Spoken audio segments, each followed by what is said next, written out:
Hello everybody, welcome to the Drunk Knitter Podcast. I am your host Sophia. I am still getting settled, but let's get started. How's everyone week going? Happy Friday. My week's going pretty okay. I'm still under the weather, but that's alright because I'm able to come up here and talk to y'all. So yay. I'm bundled up in my shawl that I machine knit last summer. Look at that. Okay, can y'all even see that? I machined it. That's using a DK weight yarn, and it's so soft and it's so warm and cozy. So, anyway, let's talk about social media management as a knitwear designer. Okay, so I'm gonna do some really quick tips on what I do to manage my social media. Before being a knitwear designer and before being a preschool teacher, and before going to grad school and before political journalism, I worked in New York City as a fashion editor. So for a few websites. So yes, I did quite a bit of social media management. I took what I learned in New York and did the absolute opposite. So let's get started. So first things first, when I worked for a company, it was very impersonal, the social media management. It was successful, but it was very like, buy our product. Yeah. Like, you know what I mean? Like, it was very like orange juice commercially. And that's why I never liked social media up until recently when I realized you can just be yourself on social media. You don't have to be filtered to the gods and like, you know, we're like all a bunch of makeup and the thick eyebrows. Like, I ain't got no eyebrows, okay? I thought, you know, so when I did social media, I pretty much did what was me. And I didn't try to look nice on the camera. I didn't try to present something that wasn't me. I just presented my lifestyle, living out in the country with a ton of pets and just like hanging out and working from home and, you know, just highlighting the bits and bobs of my life that makes up my life, you know. So even my pictures that I take as design photos, a lot of those are taken on walks that we take all the time. We don't just say, oh my gosh, let's do a shoot and let's find a nice place to do a shoot. We usually pick a place that we go to already, pick a place that's near and dear to our lifestyle. Usually places where we go hiking or just go on casual walks or cycling. And then those happen to be really scenic places anyway, since we're outdoorsy folks. And so I'm going to be flipping this around. and that's just what I like to do. And then there's times where I just post pictures of myself on a Sunday morning and my pets are acting a fool. And all that is just really important parts of my life. So if you're trying to bring up your Instagram numbers and trying to draw more awareness to your designs or to your knitty business or what have you, just try to be yourself. Like, I don't even post my photos in advance. I know there's ways to do that to ensure you get photos posted every day at the right time where you get the most likes all at once, which means that your photo will pop up more often. But I tried doing that for a week and it worked, but I didn't like it. I felt like it was really like not me. I felt like it was just like, man, like, this is nice, but I feel like such a disconnect from y'all because the things I would write would be relevant to last week of my life and not relevant to what's happening now. So that's why every time I post, it's written in real time for better or for worse. Which means sometimes when I write, it's pretty choppy and fast because I'm not feeling well or I'm just, you know, like that's just my mood that day. And sometimes it's like long and lengthy and insightful because that's just how I feel that day. And I find that, you know, like, you don't feel the same way every day. So your page shouldn't be like that either. Your page should reflect how you feel day to day. I find those are the posts that are the most real. You know what I'm saying? And no matter how big I get, which I doubt I will get any bigger than how I am now, I'm just being realistic and honest. I love my small group and I love my small following very much. But say if I were to get bigger or what have you, I still will not do like a social media management. As much work as social media is, I love the personable aspect of it. You know, like it just connects me to you in a very unadulterated, but lightly filtered way. Like it connects me to you.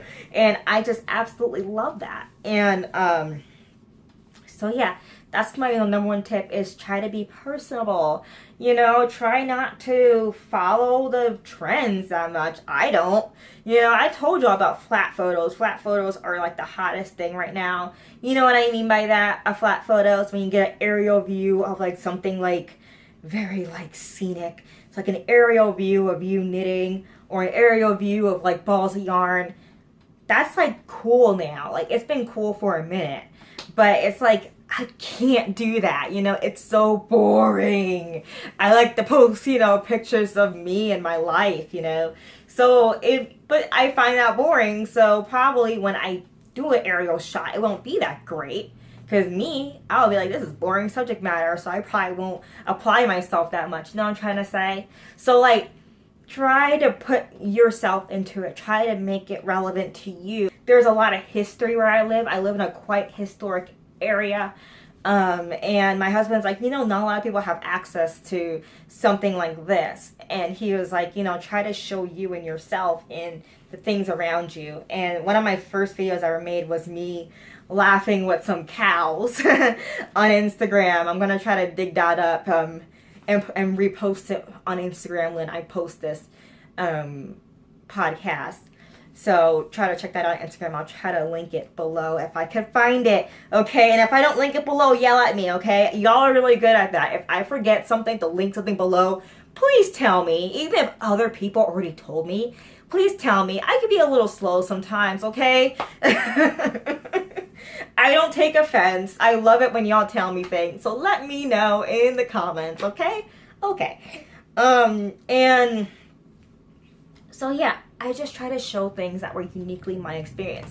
So say if I was living in Jersey, right? So, you know, like, Jersey is a very unique place. I used to live there.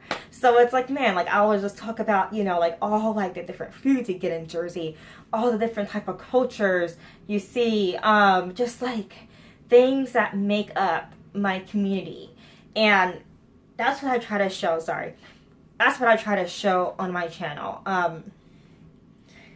So yeah, I just try to show that. What else? Oh my gosh, there's so much that I do. Editing. Post-picture editing. AKA, after you take the photo, you gotta edit your photo. I'm not gonna lie. Sometimes I just edit by throwing a filter on there that's tried and true, and I'm done, okay? I never use Instagram filters, ever. They are just way too processed for me. I'm too fancy. I think I just hit my lamp. I'm too fancy for that. Oh, look at that. Hey. There we go. Boom.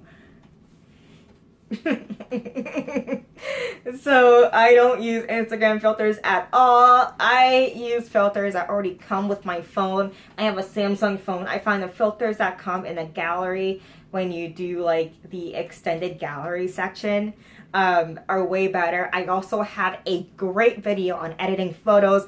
I'll link it at the end of this video, so don't leave this video just yet. You have to wait to the end of this video to get to the landing screen where I talk about editing photos. So please edit your photos. And if you want to learn more about photo taking and how to take really great photos, we have a great video on that too. My husband's in it. He's my personal photographer, and he's really great. He don't know that he's great. I'm trying to tell him, but I don't want his head to get too big. You know what I mean? We already got two of them. We already got, you know, cocky people in the house, like my cats and my dog and Bunny. Bunny thinks she's the Queen of Sheba. You saw that video, right? So I don't want to get to his head. But Jake is a fabulous photographer, and he comes on here and he gives you some great tips about it. And he looks bored, but he's not bored. He just has RBF. Shout out in the comments if you have RBF in the comments. So yeah. Make sure you edit those photos, make them look nice and clean. One thing I found with Instagram is that you might take some funny photos at home. You might think, man, this is great. But you have to look at that photo as an outsider and be like, okay, is this easily recognizable? I find that if your composition is off in the photo, it might not be recognizable or what the focus might be in that photo. So Jake really talks more about composition and how to make it so it's eye-catching. Also, I try to keep my photos being over-processed. I try to make my photos look as if I just snapped it with a really high quality camera and just uploaded it. Which, you know, I didn't, okay? But that's like my goal, is to make sure it looks natural and clean and effortless. I try not to make it look overly processed, unless that just happens to be what I'm going for that day, okay? So that's just what I do. As for posting times, I find that really depends on what time zone you're in, who usually, who usually likes your photos, what country they're from. And my posting times, I mean what time to post on Instagram, what time to post on YouTube. I usually post on YouTube at around noon. That works for me just fine. I'm not too crazy about how fast my things get liked and viewed. Like, I don't really care, you know? Like, I'm not really into the numbers that much. So, maybe that's just a fear of failure type of thing, but I'm just not really into that. I'm more into doing what I like, you know, like, versus how popular it is. But I guess if you're trying to make a living off of this, then you probably should be interested in the numbers just a tad. I mean, if my thing gets more than 90 likes, I'm happy, you know? Like, you know, on Instagram, you know? I'm still trying to grow on YouTube, so I don't want to talk more about that, but I did reach 10K on Instagram, so I guess I'm an expert. Just kidding, I'm not.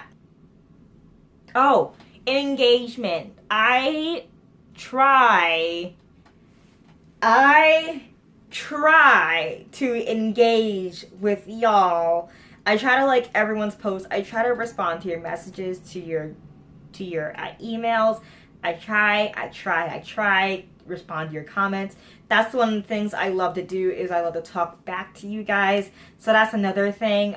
Please don't be like a silent poster. You have to engage with people in order for them to be like more interested in you. It's also great fun. It's a great way to meet people. It's just fun. So don't just do it just to get likes. Like, please don't add a whole bunch of people and then unadd them the next day. Nobody likes that. They're gonna think you're a jerk. So I don't engage by just adding people, because then my feed will be filled with stuff and then I wouldn't be able to sift through it, you know? So that's why I don't follow a lot of people on Instagram. I love using like the find and search and explore buttons, whatever it's called, to find people, so that way I can engage with them. And yeah, and that's just what I do. I just try to be myself, and I just try to be honestly me, and that's just what I do. So I hope this helped. If you are watching and have anything to contribute to the comments, then let me know.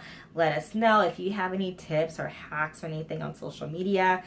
Please watch those other videos I talk about, the photography video with Jake, the editing video I put up, and I will catch y'all I'll catch y'all on Wednesday, alright? See ya! Bye!